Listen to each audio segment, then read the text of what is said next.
Salam sejahtera bagi kita semua. Shalom.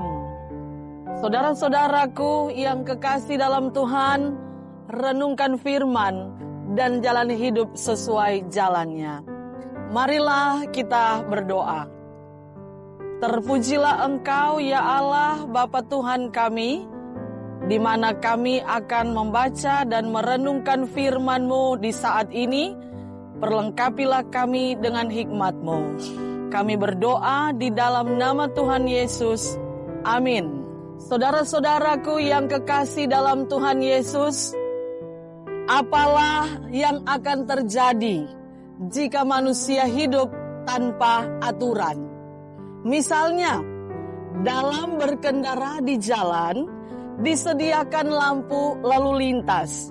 Tujuannya adalah mengatur lalu lintas di persimpangan jalan supaya bisa mencegah kemacetan, mengatur pergerakan kendaraan agar tidak saling mengganggu. Dan aturan itu dibuat dengan 3 warna lampu. Lampu merah menandakan kendaraan harus berhenti, dan lampu kuning menandakan berhati-hati, waspada atau pelan-pelan, dan lampu hijau aman untuk menjalankan kendaraan. Kita tahu resikonya apa jikalau kita melanggar aturan itu. Pasti akan mengalami kecelakaan. Nah, saudara-saudara, demikianlah kehidupan kita sebagai manusia, terutama sebagai orang percaya. Kita tidak bisa hidup dengan kehendak dan keinginan diri kita sendiri, tetapi hidup kita diatur, dibimbing oleh setiap aturan hukum yang ditetapkan oleh Tuhan. Sebab dengan kita melakukannya, mentaatinya, maka kita pun beroleh keselamatan.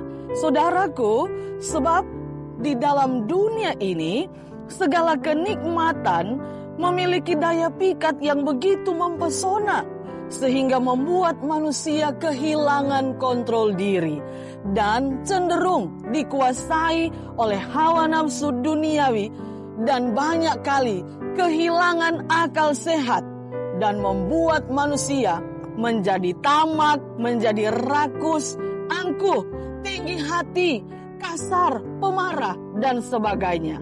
Tapi kerasnya dunia ini juga bisa membuat seseorang menjadi putus asa, kehilangan pegangan, kehilangan arah, menjadi lemah, menjadi tidak berdaya. Dan inilah yang mengakibatkan ada begitu banyak orang menjadi stres, menjadi depresi, hidup di dalam ketakutan, hidup di dalam keputusasaan. Bahkan ada orang yang rela menghabisi nyawanya sendiri alias bunuh diri, dan itu tidak dikenankan oleh Tuhan. Dan inilah yang digambarkan oleh pemazmur Daud, seperti kuda atau bagal yang tidak dikekang oleh tali, dan kehilangan arah, kehilangan kekang, sehingga dia menjadi liar dan beringas. Nah, saudara-saudaraku yang kekasih dalam Tuhan Yesus, percayakah kita bahwa kita tidak sendiri menjalani kehidupan ini? Sadarkah kita bahwa Allah selalu mengawasi kita sehingga Ia tahu keberadaan kita? Mazmur 32 ayatnya yang ke-8, firman Tuhan berkata, "Aku hendak mengajar dan menunjukkan kepadamu jalan yang harus kau tempuh. Aku hendak memberi nasihat, mataku tertuju kepadamu." Artinya, Allah secara aktif hadir dalam kehidupan kita dan mau terlibat dalam kehidupan kita semua. Ia sangat peduli dengan kita. Kepeduliannya terbukti dalam keselamatan yang Yesus kerjakan di kayu salib. Bahkan sampai hari ini, Dia tetap setia hadir dengan firman-Nya untuk memberi nasihat, untuk memberi pengajaran, serta Dia mau mengawasi kita dimanapun kita berada. Karena itu, buka hatimu dan terima firman Tuhan setiap hari. Sehingga melalui firman Tuhan yang kita baca dan renungkan, itu akan menjadi pedoman kehidupan kita agar kita tidak kehilangan kendali, tidak kehilangan kontrol diri, tetapi kita selalu dikendalikan dan dikontrol oleh firman Tuhan dan hidup kita berkenan kepadanya.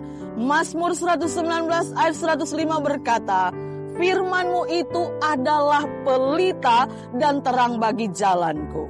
Renungkan dan jalanilah hidup sesuai jalannya. Amin. Mari kita berdoa. Hidup kami mau terbuka untuk dituntun oleh-Mu Tuhan. Maka berilah kami pengajaran dan nasihat-Mu setiap saat dan waktu, dalam kerinduan membaca dan merenungkan firman-Mu setiap hari. Kami berdoa, kami bersyukur di dalam nama Tuhan Yesus Kristus. Amin. Demikianlah program Renungan Harian Jemaat Gemim Sentrum Bitung. Semoga Tuhan memberkati kita semua dan kita mengalami pertumbuhan iman bersama dengannya. Shalom, damai di hati.